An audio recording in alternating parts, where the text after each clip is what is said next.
why did you choose each other as partners? Because siblings do not get along on The Amazing Race. Definitely true. Especially when you guys have two completely different ways of handling stress or situations. Like my sister is or was state champion in pole vaulting. She was a very competitive athlete, soccer, track and field. And I was like more of a drama major, like a drama magnet student. So I was more, like not as competitive or athletic. So I would like to handle my challenges mentally, where she would like to handle them physically.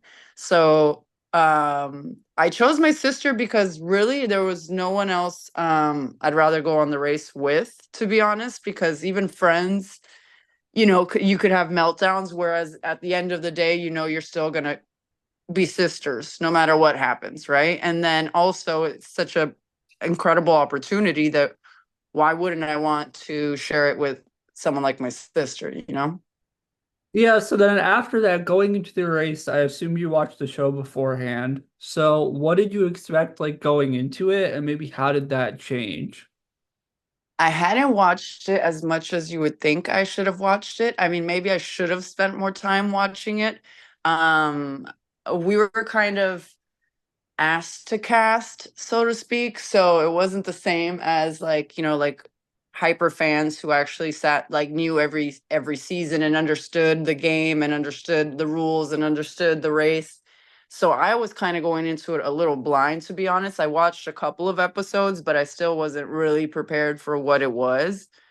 Um, so it was a little more like, let's figure it out as we go. I should have probably prepared better. So then you first leg, you're going to Shannon, Ireland. I bet you're probably excited that you're in a country that speaks English. But going into it, how nervous were you holding on to like that pole thing when your sister was biking on the giant like tightrope over wherever you were in Shannon, Ireland? Yeah. Oh no. So I mean if you recall, they actually used my audio because I was like, this is what I'm talking about. Because we had to bike on a tandem up to that point.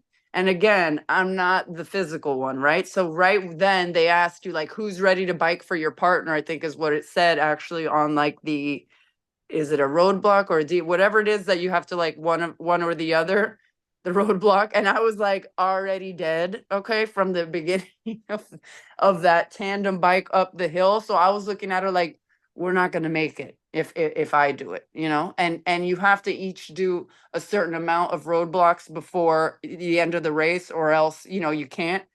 So like she had a limit at 6 had we made it that far, but so I looked at her like already purple face, dying, one breath, you know what I mean? Like barely breathing, wheezing. And obviously there was no option in that one. Like we wouldn't have made it across the thing if I had to bike her across. So I just actually enjoyed it. I was like, you know what, if I'm gonna fall off of this thing, then we didn't die in a bad place. You know what I mean? I'm like 1/16th Irish. So I was like, if it's my time to go, it's my time to go. I'm terrified of heights, but for whatever reason, it was like me being, supported by her. I felt totally free. And honest to God, I was just excited that I wasn't the one biking up there. So I was like, ooh, I probably would have been more horrified biking because I would have probably felt less secure than I did, you know what I mean, being chained to that thing hanging at the bottom. Yeah, I mean, the way you're describing it, if you would have done it, you would have got eliminated where you don't even hit the pit stop and Phil finds you. So thank God let's just look you did it. let's look at the facts. The first roadblock I did, we got eliminated. Okay. So we should have just let her handle the first 6 and maybe we would have gotten a little further. But like because you think like, oh, we want to do one and then one and then one and then one. I mean, she ended up doing the next one also because it was pole vaulting. Yeah, so then after that, how stressful was it being in the back of the pack and you basically have to like push that donkey up its ass in order to get up that it looked like an incline almost because that donkey I was not mean, moving for you. so it was really like, there's there was like it wasn't like you just picked a bad donkey or we were doing anything differently. It was just that some donkeys are more stubborn than others. So it really depended on which donkey you picked, So as you saw, we weren't the only ones struggling with the donkey. And it's like, I grew up on a farm, like, I mean, well, not grew up on a farm, but I grew up going to farms and handling horses and things like this. So for me, it was like, this is just a difficult donkey. So I think that they just, picked a couple donkeys that were probably a little more difficult than others just to make it spicy. But at the end of the day, it's still a television show and the show kind of has to go on. So we did get some assistance to get the donkeys moving again. But once you got the assistance, you were not able to get it again. So if you couldn't figure it out then you were shit out of luck. Ooh, sorry, I didn't mean to curse. You can say whatever you want. I cuss like a sailor sometimes, so it's Mm, free speech, whatever you want on the podcast. all right, Um, all right. so at that point, you're at the back of the pack. Did you know that you were like second to last, or did you really think that you were like in a foot race with Nathan and Jen for last place? We well, I wasn't there someone even behind them? Yeah, that's what I'm saying. So did you know that they were behind you, Yeah, because or you did had to pass them. okay. So I think we passed. Who was last place? Who got Ari and Stella. So we passed Ari and Stella and Jen and Nate and Jen at that point. So we knew we had two teams behind us. So even Nate and Jen and they both, like, all four of us kind of knew that Ari and Stella were still back there. So I think that's why it's like you didn't see us like exactly hauling ass. Neither, you know what I mean? We all had a little lighter of a foot race than necessary because we knew that neither of us were the last team out. Because we all walked down the same, you know what I mean? We walked down the same path together. So you saw who was struggling and, you didn't want your donkey to even look at their donkey to get an idea of slowing down. So you just kept it moving. Yeah, so after that, you go into the next leg and you're going to Amsterdam. So, can you kind of talk about how you got lost? Because it seemed like everybody knew where they were going on the way to the airport except for you. All right, so these are the things that, we're not supposed to talk about, I don't think, but there's so many things happening behind the scenes. And so what happens is every leg you're checking in, after we check in to the pit stop, we check into, you're assigned, let's say, a production assistant or someone that has to basically see everything that you've collected on the race, on that last leg of the race. And they do an inventory. I assume it's to make sure that no one's like acquiring things that they weren't meant to acquire or, kind of just to keep tabs on everybody. And so our maps, our atlases, anything we had bought with the money that we were given in the first leg, was accounted for. And here's the kicker: was confiscated by the person that was checking us in. Like, they were like, okay, we'll hold on to this.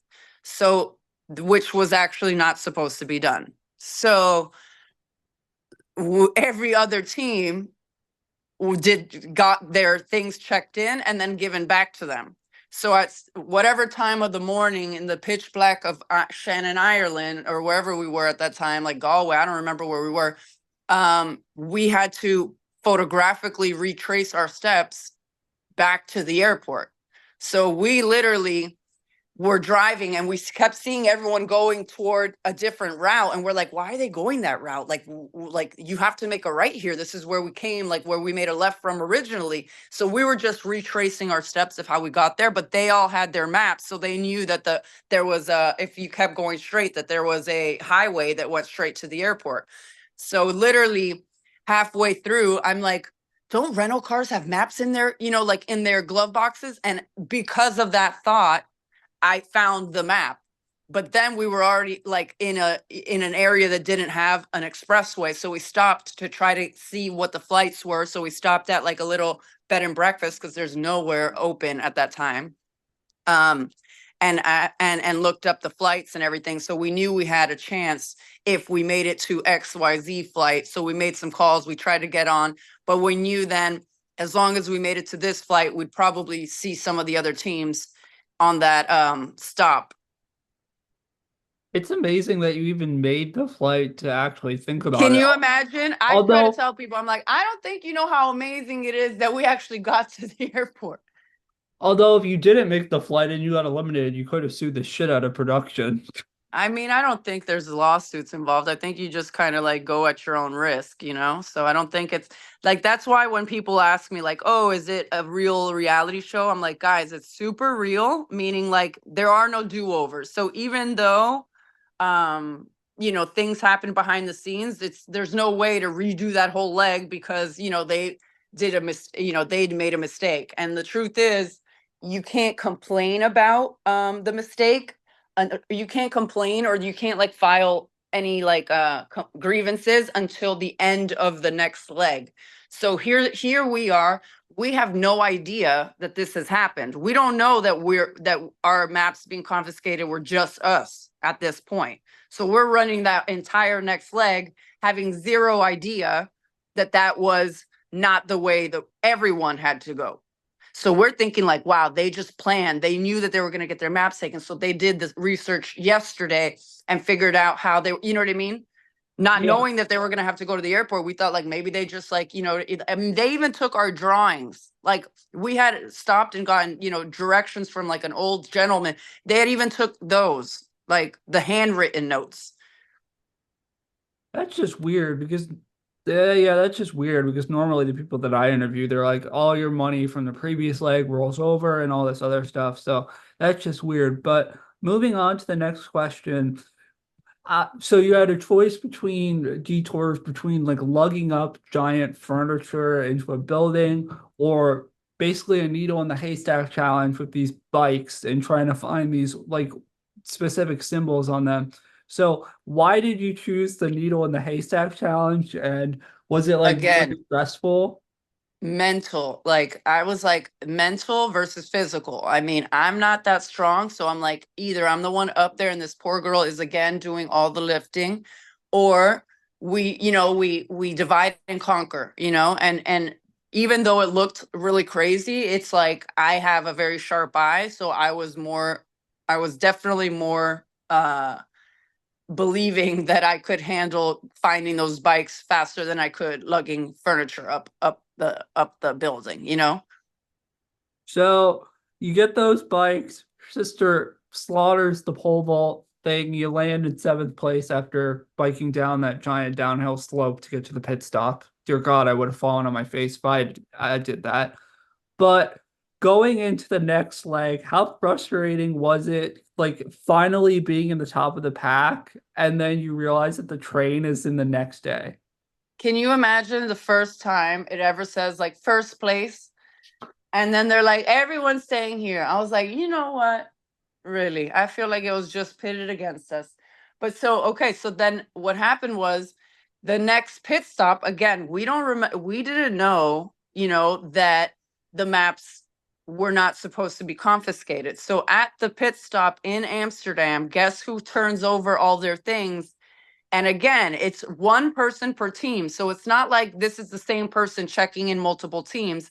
It's one person per team. So this person, we give them all of our maps and things again. We know that the money rolls over, but we give this person all of our stuff because we thought that's how the race works. So like idiots, we go in and then and we didn't complain because again, we didn't know until that morning when we were having breakfast before the next leg with all the teams. We had a moment together that we were like talking about. We're like, wow, how did you guys make it to the airport? And they were like, what do you mean? Didn't you buy maps at the airport? And we're like, yeah, didn't they take them away from you? And they're like, are you guys like, that is when we created like a rift between all the teams and us, because all of a sudden all the teams thought that we were making this up to like have some sort of advantage, or to have like if it was like I'm like, what would we benefit from you guys thinking that we're idiots? Like Yeah. how would that have helped us? Then Ron, Christina's dad was like, oh yeah, and you never exchanged money in Ireland. And I was like, I don't know if Ron is aware of what pretty privilege is, but like the taxi driver was completely happy accepting our US dollars at a decent rate when he was, you know what I mean? Obviously like excited for the fact that he was driving, on a television show. So I'm like, okay, Ron, I'm not going to explain. Like, we're not lying about that. They accepted our US dollars. What do you want me to tell you? You know what I mean? Like, we did an exchange. You're right.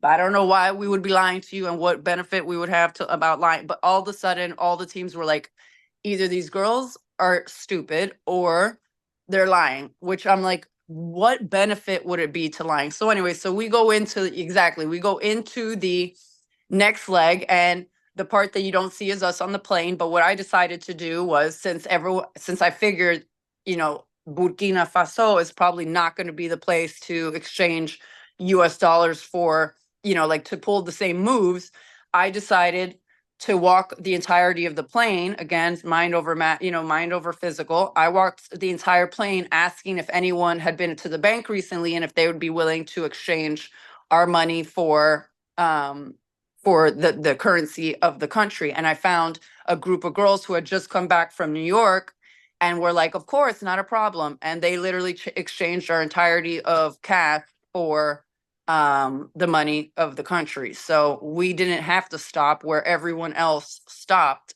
because I don't think they were even aware that's what I was doing, because I just made it seem like I was going to the bathroom. And so everyone else had to stop to get, currency exchange. So that held them all up. And that was like, oh my gosh, we're gonna finally pull out, again, the mental gymnastics are gonna win. And then literally we're all staying in the same place. I mean, and that was a nightmare. I want to track down this production person and be like, I mean, but "Well, so who the told other you thing this is, it's information? Are you fired? Like, did you get no, fired?" it's every single production. I mean, every single locale has locals working, if that makes sense. So it's like Yeah. the person in Ireland is not the same person in Amsterdam, is not the same person in Burkina. So it's basically they hire, local production people in each locale. So it's not the same person traveling around, because then they would probably, you know what I mean, know what they did was wrong, because they would have discussed it. But I'm sure that they didn't realized that they weren't supposed, like the person in Amsterdam had no idea the rules either, because this is the first time they're checking someone in. So they accepted our maps and kept them, because we, again, didn't know the rules. So we thought that was the rule at the time. So we gave it to them willingly. And they were just accepting them like, okay, Yeah, not so knowing. I thought the teams couldn't stand you because I read some of your exit interviews from when you exited the race a while back. I thought they couldn't stand you because like when Donald and you were dancing in I can't even pronounce the location that you were in, so I'm not even gonna try. Burkina Faso. Burkina Faso. They said that everybody said that like you were feisty. So I thought they couldn't stand you just because like you were strong women, but apparently they just thought you were dumb. They thought we were dumb or liars. I think they thought mostly liars. I mean, dumb would be more sensible, right? And then you'd actually probably feel sorry for us. They thought we were lying. Like they literally thought we were coming up with this story in order to. I can't even fathom what looking like pretending to lie about it would make, like what benefit it would give us. But they thought we were like playing some other game, like a mental manipulation game. They didn't actually realize that, we had some mishaps behind the scenes, but my sister and I are super rule followers. So, like we were just following we literally, our motto in life is like, we don't lie, we don't cheat, we don't steal. So like them thinking that we were lying and cheating is actually hilarious to us, because we're like, no, actually, we're so dumb that we didn't realize that our maps weren't supposed to be confiscated, that we handed our maps in the next pit stop, just being like following the rules. Yeah, so after you get on that giant train ride, you have to go to this village and you have to decide to milk a camel and you decide to Right. do it for a buck. Roadblock. So Exactly. how The roadblock. awful was milking that camel and then drinking the milk on top of it? So again, I like to say that, we just, when my sister said at the end of the show that we just had a black cloud that followed us, again, if it was a car, right? Like, so the rules of the race kind of stipulate that if you they give out 10 or 11 cars for the 11 teams, and one car has a flat tire, before you even get moving, they will get you another car immediately, right? So the issue became my car had zero gas, right? So even though they tried to tell me for hours, okay, that they let me sit there dry rubbing this poor camel, um, the camel had no milk. My camel had no milk. When I walked up to my camel, the baby was drinking the milk. So the you know, like each person was their own farmer with their own camel, that they were like standing there, you know, basically watching their camels. And what the point of the man was supposed to be was that he keeps the baby away from the mother so that he doesn't drink all the milk, right? Like the idea was that the camel had a full set of milk and the baby was there so that the mother would drop the milk but not drink it. As I walked up, the baby was drinking the milk. So then he pulled the baby away. I got probably a few drops out, and then the camel was dry. They didn't have an interpreter there until very much later, because apparently the only person that could speak our language to their language and interpret was not on hand when we actually needed them. So they were trying to tell me that it was my stress level and that my craziness, and I was the one like stressing the camel, and the camel didn't, you know, the camel wasn't dropping the milk because I wasn't, if you really watch, I was not erratic. I was calm. I was talking baby talk to the camel. Again, I grew up like around animals, so I didn't have a fear of it. I didn't like, but I was frustrated because I was like, it's not that the camel isn't, you know what I mean? Like the camel seems perfectly fine, but the camel's starting to get irritated because I'm sitting here dry rubbing this poor camel to death. And you know what I mean? The camel doesn't have milk. So like, yeah, the camels then started getting a little irate. And then there was a sandstorm that I don't know if they really showed it enough, but I mean, a sandstorm so bad, all the camels lowered to the ground. So you couldn't even continue dry rubbing them. Then finally, once the sandstorm passed, we're so far behind the other teams at this point that, I mean, as you see, the very next leg, these guys crushed that leg in the shortest amount of time on any other team, and they still lost because that's how far behind this like sandstorm caused us to be. So then finally the interpreter gets there, and the first thing the interpreter asks the farmer guy, blah blah blah, and then he looks over at, you know, our production coordinator and says like, no, the guy says that the camel has no milk, like that the camel hasn't had milk. And so I'm looking at them like, guys, like, uh, again, you know what I mean? Like, had it been a car that had an empty tank, you would have been able to see that it was an empty tank. But because it was an animal, you made 55 justifications of why I was the one making the camel not drop the milk. I went straight to another. That's when they finally allowed me to switch camels. I went to another camel and got the milk within 3 seconds. So it's like the difference was the camel had no milk. It wasn't my approach. It wasn't the way I was doing it. It wasn't anything. So again, black cloud, horrible judgment, terrible. And so, you know, that's the leg we lost. And of course, I helped another. I Oh, I'll get helped. to that. Okay. So yeah, so again, it was my turn to do the roadblock because I was like, well, this one shouldn't be so difficult. And I have to get one in since my sister had just done two. So I was taking one for the team, and I picked the green camel because our team color was green. So you know, it was just bad luck. Yeah, so you finished that, you drank that awful milk. It looked warm and nasty. Horrible. It was. It was like warm, creamy cottage cheese.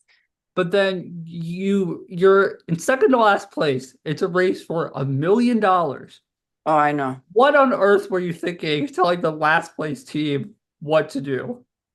So again, you guys, they cut it so short. They, you know, they cut it to make it look like, oh, it was just a little breeze through the thing. It was like a lightning storm slash sandstorm that I don't know if you've ever been in the Sahara in Africa, but it's scary as hell. So there's basically a red wall of dirt coming to you, and you see it coming from like from the distance because it blocks entirely the light and the visual. So all of a sudden you're like, wait, what do you mean? And you feel it. Like it's like kind of like whipping across your face, but you see it coming. And as it comes, you're basically getting pelted with any rocks, any debris, anything on the floor. And then lightning is striking trees. Like one of the trees that had a camel attached to it, I think I hit by lightning and was like smoking. So it was quite the scary experience. And and the process of it was hours. Like it wasn't that the last team had left, a few minutes before us, or the way that, like they make it seem like we're right on the heels of anybody. We're not. We are so far. Like I want to say it was a 4-hour ordeal. So to me, it was like, I'm gonna lose anyway. And at this point, I'm like, I'm the type of person that I'm like, I'll make $1 million in my lifetime. I'm not like gonna sit here and die. This girl's having a meltdown. I was just like, at that point, I was like, my Latina sister, I have to help her out. She's gonna die out here. And so I helped her out. My sister had no idea I had done that until it actually aired, and she looked over at me like, because she was all about like not helping the competition and this and that. And I was just like, girl, we are not doing well out here. I just want to go home. I literally was like, anyway, by any means, get me out of here. So we lost, but again, as you see in the next leg, we both lost. Like there was no way for either of us to have won. So at least my karma points in life have kept me, you know what I mean, sane. Had they won the next leg, God bless. But they literally did that next leg in the shortest amount of time. So we're over at elimination station waiting to see who loses the next leg. And who is it? But these two. So we were like, no, we were just so far behind, like they didn't get the chance to, like, everyone gets stuck in a tent. You know what I mean? So same.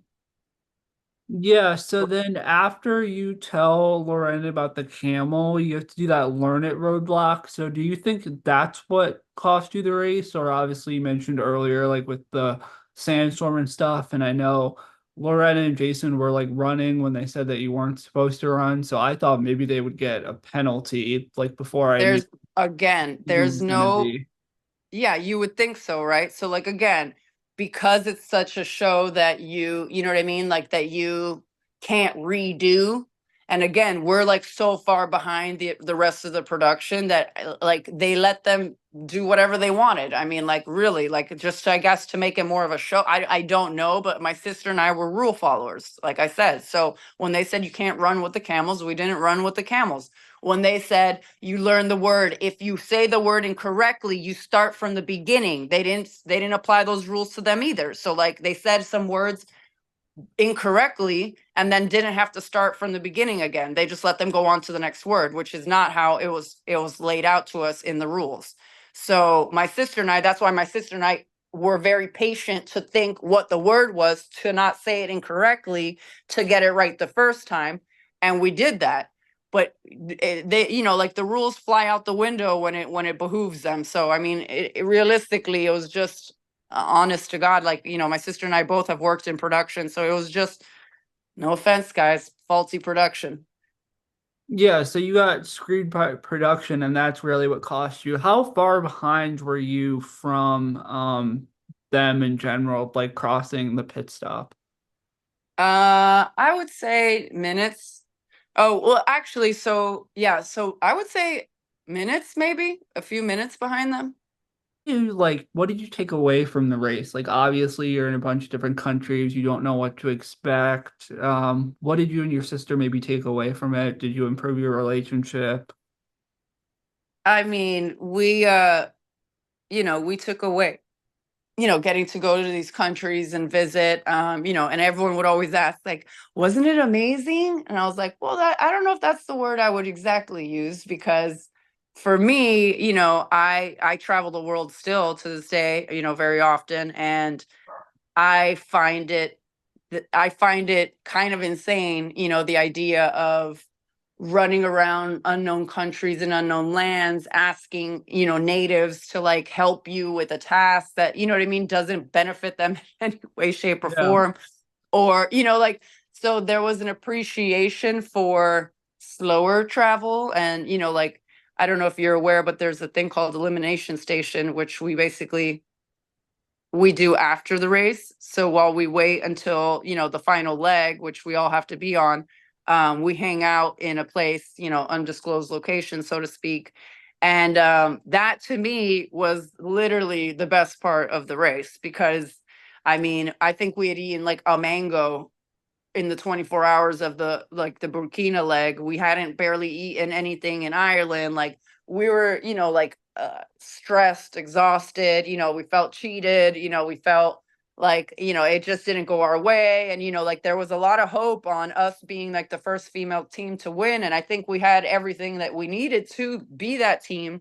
It just was like bad luck after bad luck. And again, remember, you can't complain until the end of the leg. So that leg was the first leg we knew that we had been kind of cheated on the map situation in both Ireland and Amsterdam. So if you lost the leg, what is the complaining going to help you with? So, by the time we got to there, I was so frustrated. I didn't speak a word. The way they edited it, they made it seem like I spoke a word on the mat, but I didn't say a word to Phil. And I love Phil to death, but I wasn't going to say a word. That's how angry I was at the end of that race. Like, you guys really didn't make this easy for anyone. Like, you guys really didn't want a girl team to win because you set it up for us to fail every time, every chance you got. So I didn't speak at my exit interview until I cooled down later on. I didn't say one word on that mat. Yeah, so then my last question is, you kind of answered it a little bit, but do you have any fun sequester stories? Because I've heard of some people, if they make it far, they're like dummies where they get to go on like the locations that the other amazing racers go to and do all the tasks. But Yeah, what so did you do? we end up going to Elimination Station, which is like a house. So we had which was airing like on CBS's website. After each episode, you could see like what the racers that had already been eliminated were doing. Had you ever seen that? I've seen parts of it, but I hadn't seen yours because it's not available on YouTube. I Oh, didn't. okay. Well, I mean, that's probably for the best. But that was basically like a 10-bedroom villa in Portugal, nestled in between vineyards, and we went sailing. I mean, I had a blast. Like, I would have lost first if I would have known that's where I would be for the next 3 weeks. I mean, that to me was worth $1 million because it was so amazing. It's the first, like, we had a pool, we got to go, sightseeing, we went to the vineyards, we had parties, we cooked, we had a blast, and we were filming, so it was still like a television show, much more reality show, much more, like a Survivor kind of vibe or Big Brother kind of vibe.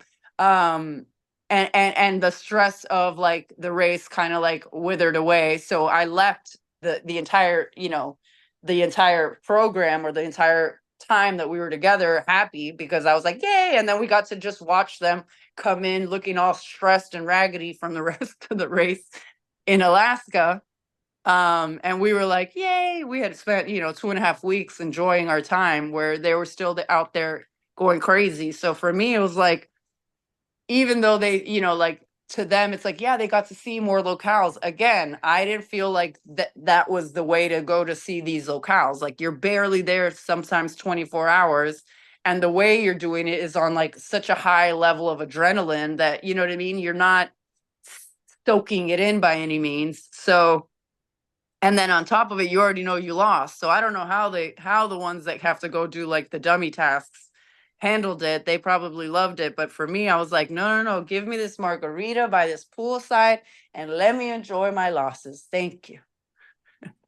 Well, that's all the questions that I have. It's insanity, but it's still pretty amazing, you know?